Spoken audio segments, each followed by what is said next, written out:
You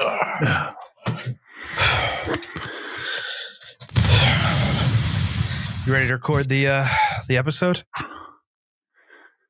I guess. Yeah.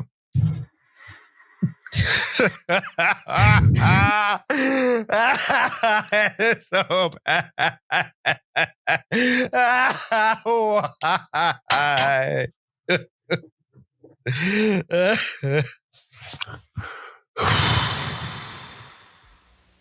Ladies and gentlemen, please notice that exits are conveniently located at the front and rear of this auditorium. When leaving the theater, we suggest that the exit at the front of the auditorium will allow you easier access to the parking areas. Thank you. Well, hi there. I'm Mike Field. I'm Mike Butler. And welcome to Forgotten Cinema Now Showing. Each episode, we highlight a brand new release. We'll discuss what we love about the movie or perhaps don't love about it. But don't take our word for it. Go and see the movie for yourself. Even this one. Mike, what's up? I was a badass empress of the Terran Empire. And somewhere along the line, I fell into an alternate universe, caught feelings for my evil daughter who wasn't evil in this universe, was actually good. And she kind of taught me that it's okay to be a good person. And I started to regret some of the things I did as an empress, but because of the laws of parallel universes, I couldn't stay with her in her timeline, and I had to kind of jump around to make sure I didn't get sucked back in or disintegrated or whatever BS is Star Trek science these days. So I joined Section 31, maybe, kind of, I guess, and then left them and started running a space hotel in some unknown time in the 23rd century, because that's what someone who craves action does. They run and manage hotels. Hotel management is apparently the next step in empire running right now. That's what I did, but I got caught up because I made some kind of weird bomb and I had a boyfriend after I won some Hunger Games BS, and that's now I'm teamed up with this crew of garbage. It's just all garbage, and yeah, I'm done. Jeez. So I guess if you've seen this movie, you've gathered that we are talking about Star Trek Section 31. We both watched this film over the weekend on Paramount Plus.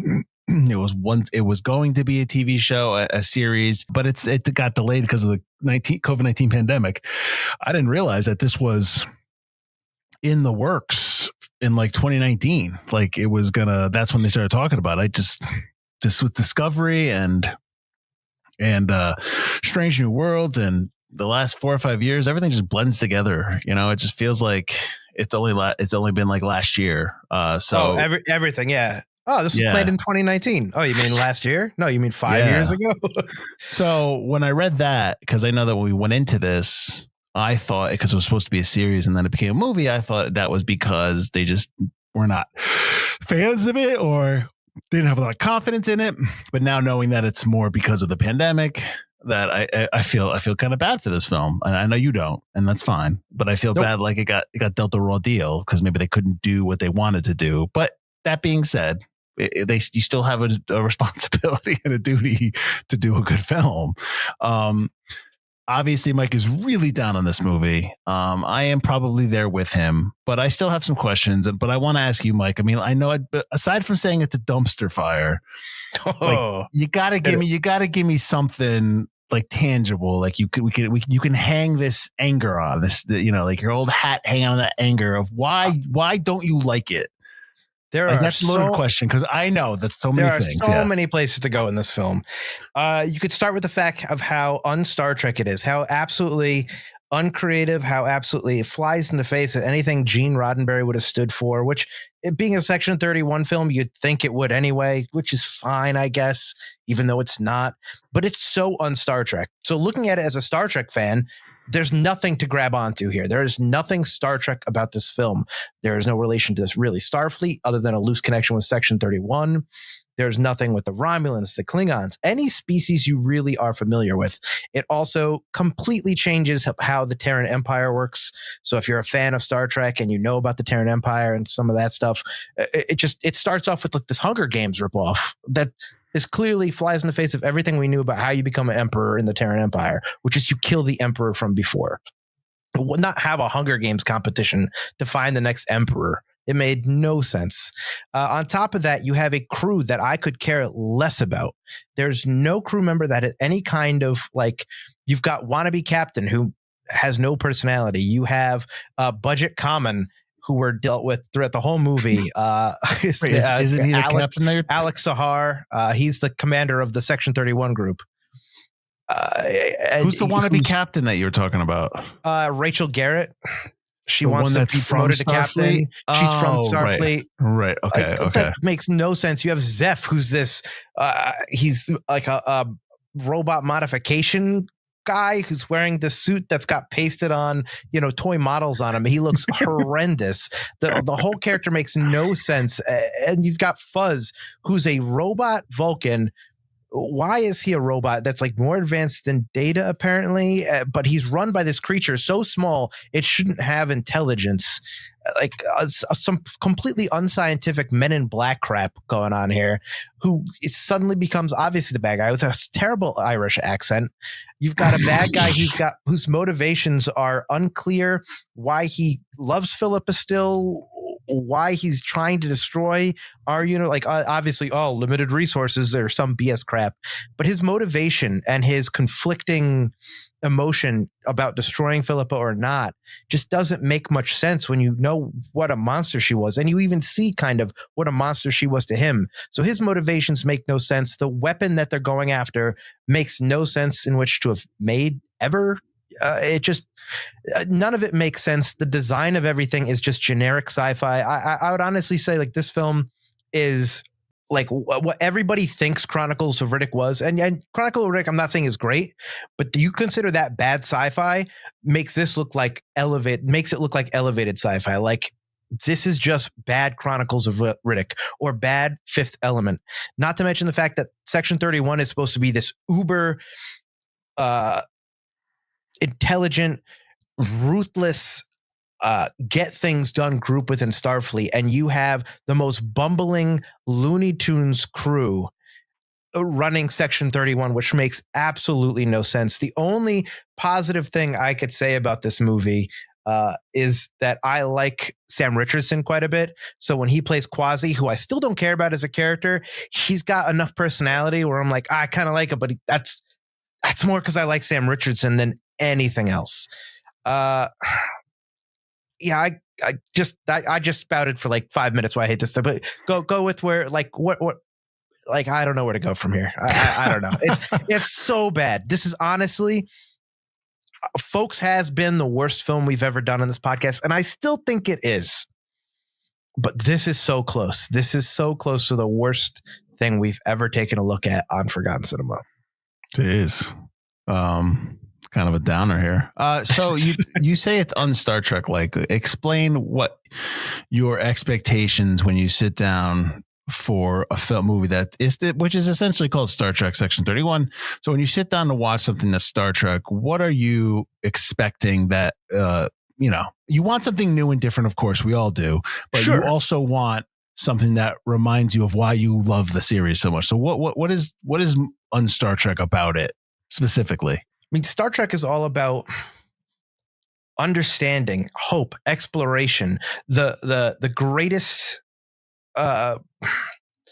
parts of us as humanity, the greatest things about our spirit, about our what we can do, what we can achieve, what we can learn from, what like the best things about us. And this film showcases none of that. At no point is there any moment that you feel hope or I guess happiness or excitement for the future while watching this. The future is just some kind of drab IKEA store with RGB lighting, which is why I've turned on all of mine for this episode and put colored lights in. This is Section 31. A bunch of people complaining are super negative with RGB lighting all around them. And I think that Star Trek is supposed to, at the darkest of times, you put it on and you feel good. This is what we could be. This is what we should be. And Section 31 just isn't that. And I think it wants to have that message at the end, and it still fumbles that message at the end.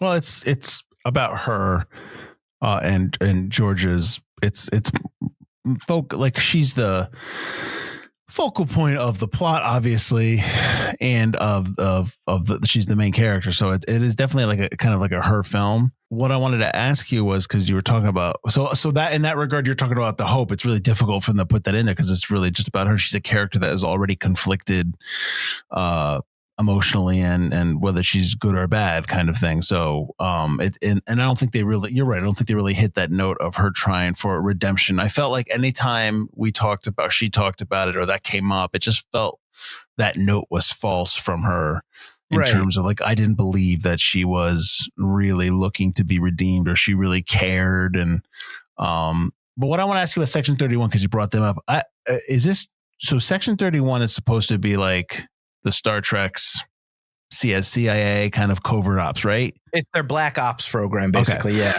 But is it supposed to be made up of misfits or people that don't get along with others in Starfleet? Is that correct too? Generally speaking, they recruit people that are just, I think in Deep Space Nine, I know that's kind of where they started a lot. I think they tried to recruit Worf. I could be wrong about that. I haven't seen Deep Space Nine in a while, but yeah, they basically like want people that are outside the box, maybe willing to do more violent actions. And they take them and they recruit them into their things. But obviously these are high level individuals. They're supposed to be people who are at the top of their game, who are maybe willing to, or not maybe willing, are willing to break the rules, probably kill some people to achieve what they think is for the betterment of Starfleet. But didn't this crew feel like it was a band of misfits who had done something wrong and they were placed in this crew? That's what it seemed like. Yeah, they seemed like prisoners who were like forced to do this to be free. Yeah. None of them, other than Rachel Garrett and maybe Budget Common, Alec Sahar, maybe seemed Starfleet. I mean, he was unfrozen, so he's probably been with Starfleet for a while, and kind of like Khan, who shouldn't have been Khan in Into Darkness, was recruited because of his prowess as a enhanced human. My comment about the crew was they all had the same voice, with the exception of Georgiou, who is just doing her own thing. They all seem to have the same voice. And but what I mean by that, for people that don't know, is like they have the same sense of humor. They say the same things. They're interchangeable. They don't feel like not any of them could be swapped out for any, like their lines of dialogue can be swapped out for anyone else. And Absolutely. So it felt like I was just watching an improv group just riffing on stage a couple times. And I was like, this is not interesting. Like what you're saying, these jokes aren't funny. They're not, I don't find them humorous. I don't care. I don't think they're witty. I just think you're just kind of talking and just to talk. 100%. So I couldn't connect. Yep. Yeah. I couldn't connect in that regard. The plot is very just, I've seen this plot before, getting the device that is going to, like you said, I don't know what it does. It destroys worlds, but hops from world to world or something or other. And it's very nondescript. Yeah. What it does and exactly how it works. It creates a kind of interference that will basically destroy the galaxy, but not completely, so that another group can come in and start picking apart the galaxy while everyone else is in shambles. And the guy who you find out, the bad guy who you find out is the man that she thought she killed or whatever. Thought killed himself. Right, but he doesn't show up until the last half hour of the movie, and then he's gone 10 minutes later. He's like, it's really quick when he shows up. But my point, he makes a comment that the Terran Empire is falling apart, and that's why they're looking for new places to reign. Is that what he says? Isn't that what he says? Stripped it of all its resources somehow, which doesn't make it doesn't make any sense, because Georgia is from a Terran Empire that is before even Kirk's time, but we know there's a Kirk. We know that there's, like Deep Space Nine and Void. Like we know that there's alternate versions of the Terran Empire as it goes. Mm-hmm. So they're not done with why they're rewriting Star Trek history, and yet they still, for some reason, decided to say that the eugenics wars happen in the 20th century. It's like, can you at least move that forward 100 years so that it's not like that already happened in our time? So if you're willing to play with time, move that forward. It's just stupid. Well, but you also already, from a non-Star Trek fan, none of that explanation makes any friggin' sense to you. Right.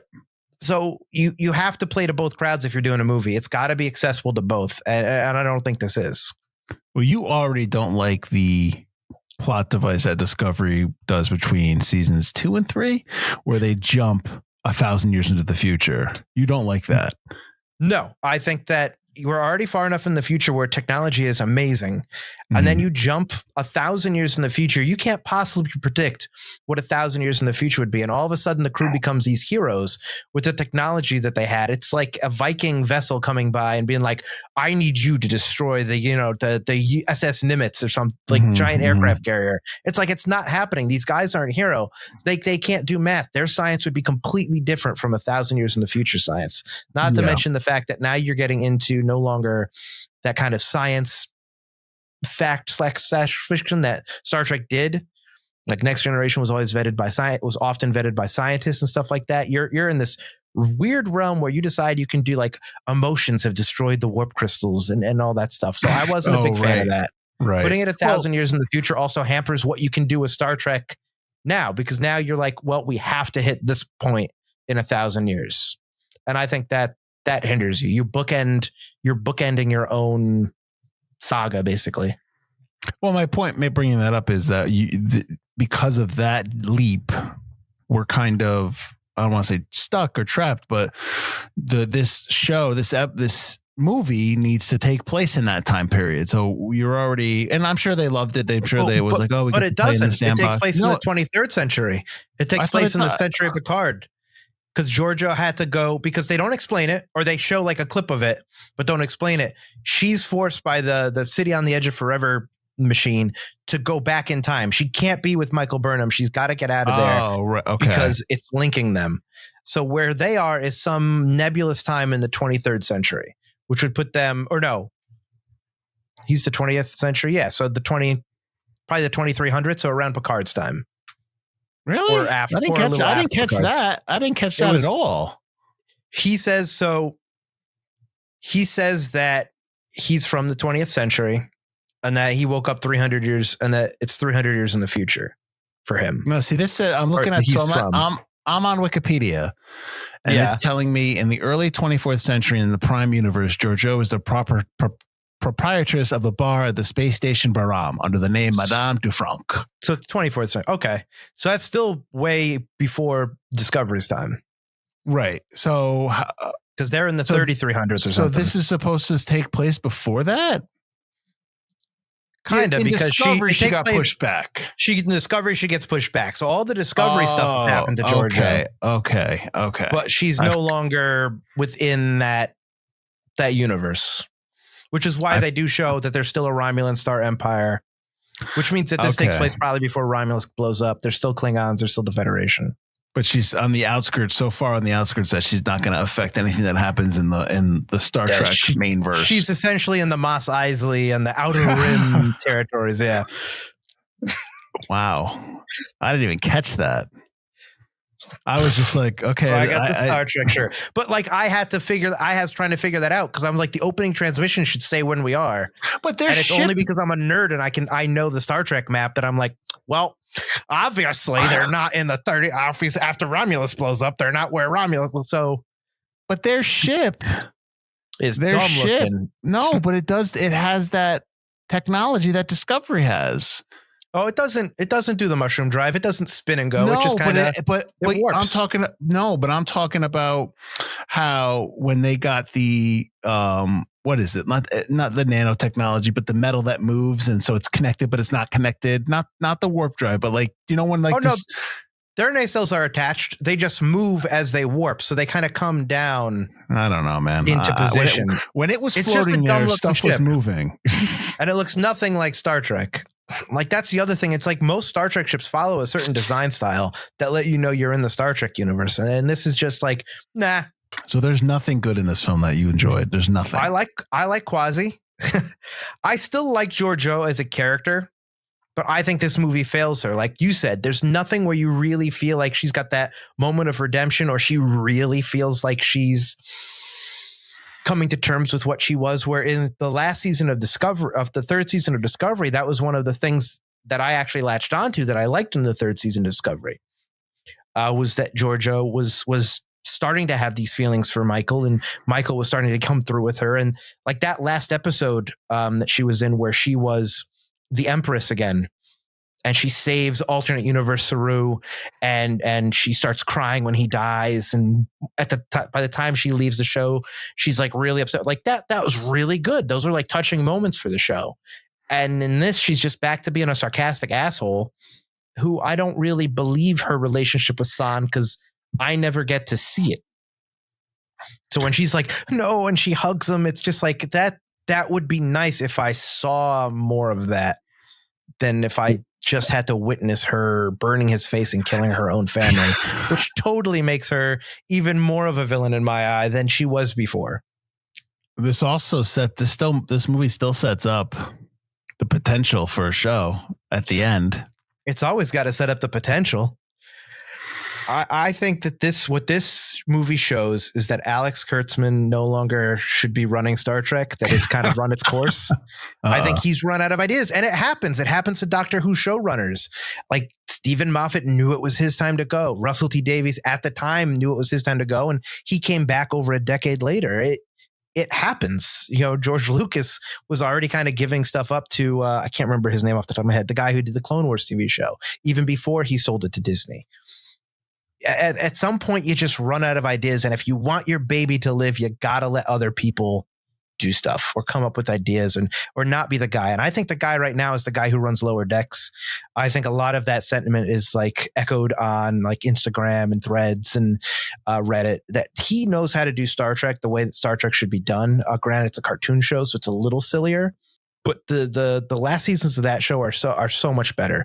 But I do like Strange New Worlds as well. I think that does it well. But I think those shows know what Star Trek is supposed to be.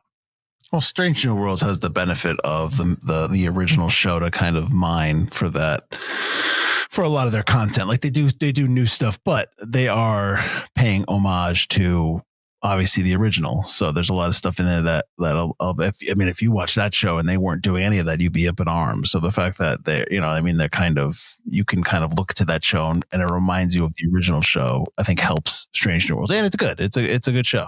Right. I think the other thing that helps is they're not looking for that MacGuffin. Star Trek's never been about a MacGuffin. And I think that's just hurt a lot of Star Trek now. And I think that need for that, Thanos level, not just villain, but like a device, just really hurts Star Trek, because that's not what Star Trek's been about. And I think Star Trek works best when it's about a theme. Undiscovered Country is great because it's about, clearly about like U.S. Soviet relations and finding a peace between and mimicking our life and what we can do to make it better, but you can still have action packed moments. Even Star Trek 2009, which was all action, was about, coming together and finding, unity in this broken up family of a crew between Kirk and Spock and their different ideologies. I just don't think. And lens flare. And lens flare was about lens flares too. Nice flare. I love that part of the documentary about the making of, where just nice flare. That's all he wanted. Just flares. Which I think like that's been Star Trek since that happened. All of the even Strange New Worlds does it with like the lens flares all over the place. That's a J.J. Abrams thing.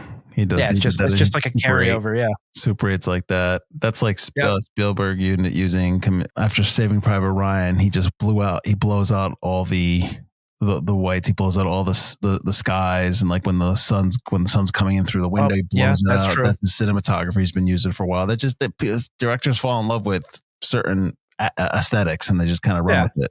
I've got no problem with the lens flare. It is a little heavy-handed in 2009 Star Trek, but I'm okay with it. My thing is more like the recycled sets, which I get it brings down cost, but when they're interrogating really shittily made alien human guy with the non-pot or whatever, wasn't a fan of him. I swear that interrogation room is the Discovery Bridge without chairs. Maybe. And I was just like, this is the bridge. They're just on the bridge. Like, so much of it was kind of lazy. I do like the idea of using the garbage trowel that just tractors trash to it as a shield. Mm-hmm. I thought that was kind of clever. I was like, that's a kind of cool idea. But if I look back in Star Trek, my question is, will I have found that I already used that and they're just recycling ideas? Maybe. Maybe. Yeah. I mean, it's one way to pick up trash, I guess. Yeah. From wrecked ships. Well, you asked me a bunch of questions like what was something in the show? Like let's try to get a little positive. I don't think you hated it as much as me. So what did you find positive in this garbage heap of a film? What did you find that you could pull out of it? I mean, it was just fine. Nothing. I mean, I fell asleep. I told you I fell asleep 30 minutes in, and then I had to wake myself back up, rewind it, so that I'm like, oh, I missed a lot, and then kind of stay with it because I knew I had to watch it. So it wasn't like I could just be like, all right, I'll try it in the morning. Yeah, I mean, I think nothing really. It doesn't anger me as much as it angers you. I think I'm more meh. I'm just kind of like, all right, it's like, I mean, I'm not a huge Georgiou fan. I don't. She's fine in the show and Discovery, and I really didn't feel that she needed a spinoff. Well, I just didn't want. I didn't care if she had one or not. Like it wasn't like, we're doing something about her. That's great. Like I was just like, okay, and then I think just not knowing the time period of where she was, I didn't realize that it was, before, like we just talked about, it was in the early 21st century. So I didn't realize that. So now that I know that, I'm just like, like not knowing that, I like this movie, any movie, it needs to, like, I shouldn't have to know Star Wars history to you know what I mean, to watch enjoy the a Star Wars movie. Right. Yeah. But like so if I don't know anything about Georgia, my only thing to go off of is what we see in the beginning with the Hunger Games thing. You're talking about how she kills her family, and that's not after she kills all the other kids. Yeah, it's not enough. And then this guy that is supposed to be her love interest or her lover or somebody her one, like two become one, I guess they say all the time. He just shows up and he's gone 10, 15 minutes later. I'm just like, okay, so he didn't really matter that much. I don't think there's anything like really super positive I get out of this film. This film just kind of, I'll forget this movie after this episode's over. I will forget this film. I will definitely not go back. I hope I don't have to rewatch it for other things, but I think this movie is a definite, this is a movie you point to when you hear about MGM talking about how they want to expand James Bond's IP and create all these shows. Like, this is what you look at. Like, this is what you're going to do to your IP. You're going to ruin it. Now, I'm sure there's going to be another Star Trek that's going to be great. I'm sure people will just forget this and move on. You know what I mean? Like, but like, this is the risk you take when you take an IP that is beloved and it has so many good things going for it. Had, 2, 3, 4 great series that come out, and you just keep watering it down. You're going to get it. There's a difference between that movie's like Star Trek 3 is not the original movies. Search for Star Trek 3, Star Trek Generations, Star Trek 5. What is Star Trek 5? The Final Frontier. Final Frontier. Like, those movies are okay. They're not terrible. They're not god awful. Like you're explaining here. Like, this is what you're going to get. You're going to get a film like where like this film is not even anywhere. Like, this makes Star Trek 5. Like, I'll watch Star Trek 5 again. Yeah. And, so it's going to make you be like, yeah, let's go. All right.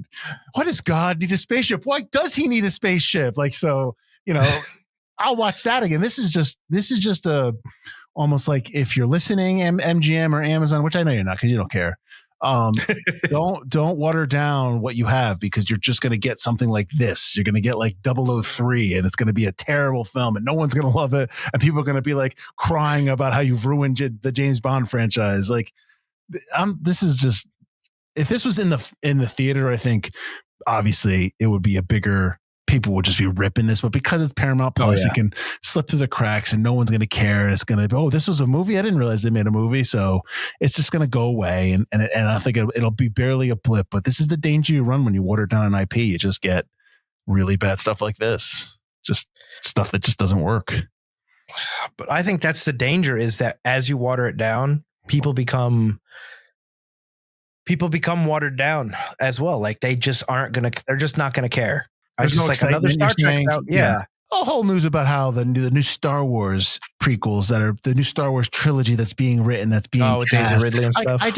I don't care because there's been so much shit out there that Yeah. I don't care. You have to show us at that point. That's the thing, is like you have to earn back fans. Yeah. And it's just like, as you waters down Star Trek already has a smaller fan base than Star Wars.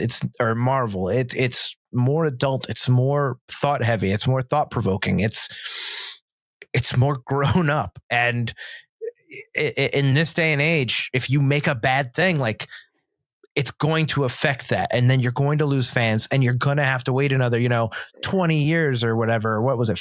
10 years, 15 years between like the last Star Trek movie to Star Trek 2009. You're going to have to wait that long to bring back fans. Like, you're going to have to work on it again. Whereas, I don't know, if you do quality work, you keep and earn new fans, but you have to put in that work. As much as I like Star Trek Strange New Worlds, which is probably the only series I got going for it right now, right? I know Starfleet Academy is coming out. Yeah, at one point. As much as I like that, and I think that over the last 5-10 years, I think it's a mistake to just do 10 episode seasons, because it's here and it's gone. And if you give me 16, 18, 19, you don't have to go 24, but if you give me more seasons, then you have a stronger bond with audiences and whatever crew you've designed. You have a ton of writers working on it. You have a ton of people on this. You create that legacy of a Star Trek series where, like, I mean, I know it's hard work, but like, if you get into like a 5 season, let's say Star Trek Strange New Worlds goes 5 seasons, it's going to be 50 episodes. If you do 15 to 18 episode seasons for 5 episodes, you're going to get to over 100. And that's like a huge accomplishment, where it's like, yeah.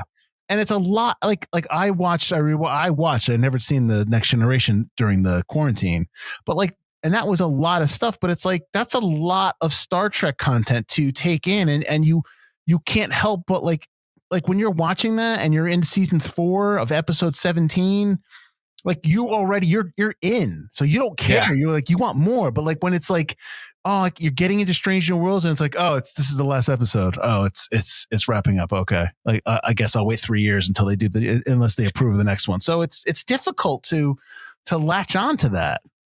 Yeah. I can't remember if it was an ex-Amazon Prime CEO guy or Netflix, but somebody said that the worst part about streaming right now is the wait between seasons kills your fan base, because they just wait too long. Some of them you age out and they no longer care, or there's just like no excitement. Like, he's like, the wait between Stranger Things, it might have been Netflix, and he was like, the wait between Stranger seasons is ridiculous. Who cares anymore after 3 years? Who cares? Yeah. You should wait a year max. Yeah. Old TV shows, you would end in your season finale would be May, maybe June if you really pushed it, and you'd be back in September, beginning of October at the latest. Like, you only had a 6-month break, and like you said, you care more about the characters, you have more content, there's more to tide you over. And yeah, I 100% agree. Well, it's like when you have TV shows like Friends or Seinfeld. Well, but like when you have a Friends blew up 23, 24 episode seasons, and they could only have time to do a movie during the summer. Right. You know what I mean? Because they're locked into contracts. And yeah, that stinks. I get it. But what you're creating is something that is never going to, like, you're creating like a connection with an audience, because you're creating just consistent forms of storytelling every week, every season. And it's just getting bigger and bigger. Like you said, when you just kind of like drop in, drop out, see in 3 years, people can't connect to anything. That's why it's very difficult when you watch something on streamers and it's like, it's hyped up to the nth degree and you're like, I can't. And then it's canceled. Or then it's like, you know what I mean? Like, I want to watch, like, I'll watch a show and I'll be like, someone's like, oh, you got to watch second season. And the first thing I do is like, let's see if it's been renewed. Because if it hasn't been renewed, I don't want to watch it, because I don't want to get involved. I don't want to be invested in something that's not going to come back. That's why I prefer movies. So I know we're talking about Star Trek, so let's get off that for a second. But I want to ask you. Well, I want to ask you: are you excited for the future of Star Trek? And And what do you think the future of Star Trek should be now that we just had that conversation a little bit? I am not that excited about the future of Star Trek, only because they put out stuff like Star Discovery seasons 3 and 4, and I'm sure 5. I still have to watch 5, but 4 is almost unwatchable. Like it's just bad science fiction. It's bad Star Trek. It's lazy writing, I think. Like we talk about, every episode is the same monologue by Michael Burnham. It's not even like I don't like that actress. I like that actress quite a bit. I like her character, but it's always the same thing now. You know, they're not taking risks. They're taking way too long between seasons. They put out stuff like Section 31. They cancel a show like Lower Decks that was getting really great reviews. Paramount's in trouble. The next film they're writing is apparently a Star Trek Earth film, which I think will probably start rewriting the history of Star Trek and doing their own thing, if not just taking place almost entirely on Earth, which who wants to watch that? I really don't have much hope other than maybe getting rid of the current showrunner. Like I said, no harm, no foul. I love Star Trek 2009. I've watched it a bajillion times. I even like Into Darkness, even though I think it made a mistake making Cumberbatch Khan instead of just some lackey. Mm-hmm. But he's got to go. And I think you put somebody fresh in there who knows Star Trek, like the guy who runs Lower Decks. I keep saying, like, I can't remember his name off the top of my head, but he seems to really know Star Trek, and I think he would do a great job. But like Starfleet Academy, I have no interest in. Like, I'll watch it. I think it's got Kevin Bacon in it, if I'm not mistaken, which is cool. As the bad guy. But, you know, I didn't really. Tilly was okay as a character in Discovery because I knew her name, and you don't know anybody else's names in that show. But she wasn't great. I don't think she's a show carrier. Now, maybe she's not the main character. I don't know. But you're also setting it in that 1,000 years in the future of Star Trek, which I don't care about. I don't think it looks good. I don't think it makes sense scientifically or sci-fi. I don't think it's a world I don't care about because I'm invested in, like, I want Star Trek Legacy. I want that 7 of 9 as the captain of the Enterprise. The last season of Picard, I know some people had problems with it. I didn't have as many, but I understand some people's issues with it. But it was a great show. The last season of Picard, I think a lot of people like that. Some people do have issues. Yeah. A lot of people think it didn't focus enough on Picard and the regular crew. That was because they're older. The whole point is the crew. Yeah, I know. Whatever. But I think everybody agrees. Everybody does want that to be a show. Everybody liked it enough to be like, that's supposed to be the show. And Star Trek's like, yeah, we're listening to our fans. We're trying to hear them out. Don't try to hear them out. This is what people want. You did 2 seasons of a shitty show no one liked. And we're like, this is not good show Star Trek, even though it's got Picard and it should have been lauded. You finally had a good season. Take that and run with it. Like, I know sometimes we talk about not listening to the fans because then you run into the danger of just fan pleasing all the time. But sometimes the fans are right. And when they're clamoring for a certain thing to be made, you should probably make it because that's money in the bank. And I just don't understand that. So no, I have no hope for Star Trek because I don't think they'll ever make that show. And I think they're just going to continue with this. I think Starfleet Academy is going to be Section 31 all over again. So I typed in the future of Star Trek into Google and I got Starfleet Academy, spin-off of Star Trek Discovery set in the late 32nd century, premieres in 2026. Season 4, Strange New Worlds, is not until 2026. Really? It's not even this year? That's what it says. Star Trek, then the Section 31, but then it says Star Trek live action comedy. Yes, Starbase 80. It's one of the characters on Lower Deck. The actress is writing a show based on the worst Starbase. You told me this. You told me this. Yeah. Star Trek 4, the final chapter of the main reboot film series. And then there's a Star Trek origin prequel movie by Toby Haynes. That's the Star Trek Earth that I'm nervous about. That's the movie. That's a movie, yeah. So it says here, other developments. Picard might have another one. He wants to do a movie, at least, to wrap up his character, because he thought he didn't like that the Next Generation crew was in it all that much. Gosh. And he wanted Picard to end with a love interest. Come on. Like, it kind of ends with Beverly, but he wanted it to be really more like he finds someone to spend the rest of his life with. All right, whatever. So okay, yeah, I don't think, yeah, I don't. This, yeah, you're right. Does it I look think bright? Does it look bright to you?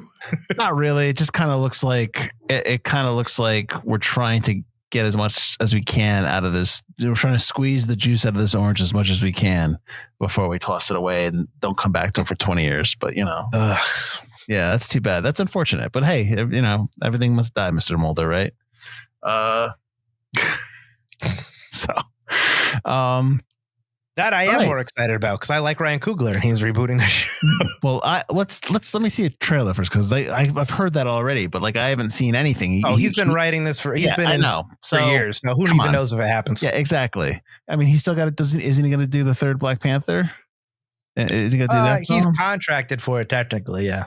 Well, I mean, we got the Marvel slate kicking off already, so that's coming. Which I had to spend 10, 15 minutes explaining to my wife and my son about when they saw this Captain America Brave New World trailer come up. And they're like, who's that? I go, that's Captain America. I'm like, well, I don't understand. I go, then I had to explain everything to them. I had to talk about Falcon and the Winter Soldier. I had to talk about the bogus Captain America. I had to talk about the Chris Evans. I go, I don't. My Jody's like, I don't have time for this. I'm like, I don't know what to tell you. Yeah, I doubt Dexter's seen Falcon and the Winter Soldier. It's not really watching everything. Kid friendly. He wants to, but he wants to start watching all the superhero stuff, Infinity Saga stuff. He wants to watch all the Avenger stuff. So I'm like, here we go. I already did this for the podcast. I got to do it again. He's already watched the Transformers on his own. There you go. He watched Transformers what is it, the last night? Right? Is it the last night? The last night. I'm like, that's the last of the main series before they went to like Bumblebee and Back in Time, right? Yeah. I'm like, what'd you think of that? He's like, that's not very good. I go, no, it's not. Discerning taste. So I guess that's you kind of get an idea of what we thought of Section 31, seeing that we've just talked about a bunch of other different IPs and whatnot. Would you recommend it to anybody? No. I mean, people that like Star Trek, I guess, if somebody loves Discovery. I can't see, even people that love Discovery, I can't see liking this because at least Discovery has some kind of tangential connection to Star Trek. I haven't seen Deep Space Nine. I haven't seen Voyager. I don't know. I don't remember if I finished Enterprise, but I know I started it and I watched a couple seasons. But other than that, I usually watch all the Star Trek stuff. So if I'm watching all the Star Trek stuff, I would have watched this anyways. So I would have watched it. I mean, it's just not. It's just not that good, unfortunately. Not that you want to, I'm sure everyone worked really hard on it and they got the paid and that's good for them, but they fell short. It fell short. So no, but if you love Star Trek, you should definitely still watch it because you love Star Trek. You're going to want to watch it. You would have watched it even if it wasn't for the show. You would have been like, all right, I'm going to try this because you like Star Trek. Because it's Star Trek. So I have to. Exactly. I'm a completist. But I would have a hard time recommending it. My recommendation would be like, if you have to, but it's meaningless. It's pointless. It kind of craps on Georgia's journey that she goes on in the last season of Discovery, her last season of Discovery. So it's like, it's of not importance, but if you have to watch it, watch it. Yeah. Like if my parents ask me, obviously my mom will watch this and then she'll tell my dad what I thought. But yeah, I'm shocked I haven't gotten a text from my dad just saying, what is this shit? I'm waiting for that. Maybe next weekend. Maybe he doesn't know it's out yet. Yeah. I mean, sometimes I tell my father about things that are always like, oh, that's out. I go, yeah, you got to go here. Oh, okay. So it happens. All right, Mike, I'm done. I don't want to talk about this anymore. Where can they find us? You can find us at ForgottenCinemaPodcast.com or wherever you get your podcast. You're watching us right now, wherever you're doing either of those things. Like, rate, subscribe. It really helps the podcast out. We're available every Wednesday with a brand new episode of our main show, Forgotten Cinema, where we take a look at forgotten films that seem to be forgotten by audiences, whether it be because a more popular movie came out at the same time or the film simply didn't catch on with an audience in its initial run.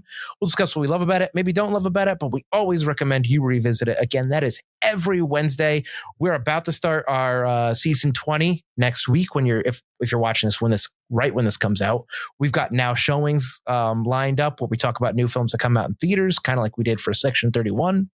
If you're on Patreon, we have our lead up series, which we release at the home video when movies come out on home video for everybody else, but you get early access there. Our Patreon also has other exclusive episodes where we take a look at other more popular movies. we're everywhere. Check us out. We got a lot of stuff going on. We're obnoxious. I think if they've gotten this far in the episode, which they probably haven't, they've already learned that. Yeah. So this is our third now showing in January. We try to do one now showing a month, but we did 3 this month. We wanted to try a couple streamers out just to kind of see how they would do. Right. So we've got a couple other lined up for next month. We're going to be doing Captain America: Brave New World, which I talked about obviously a little bit on this show, this episode, and then in March, Mike and I think are both interested in. We're doing Sinners, Ryan Coogler's new film with Michael B. Jordan. So that's one we're both kind of looking forward to. And then we haven't really gone through April or May yet, so which we should soon or a little later. So yeah. Right. Thank you for watching. Thank you for listening. Everything Mike said, I second. So until the next time, I am Mike Field. I'm Mike Butler. And this has been Forgotten Cinema, now showing. Live long and prosper. But not here, not in section 31.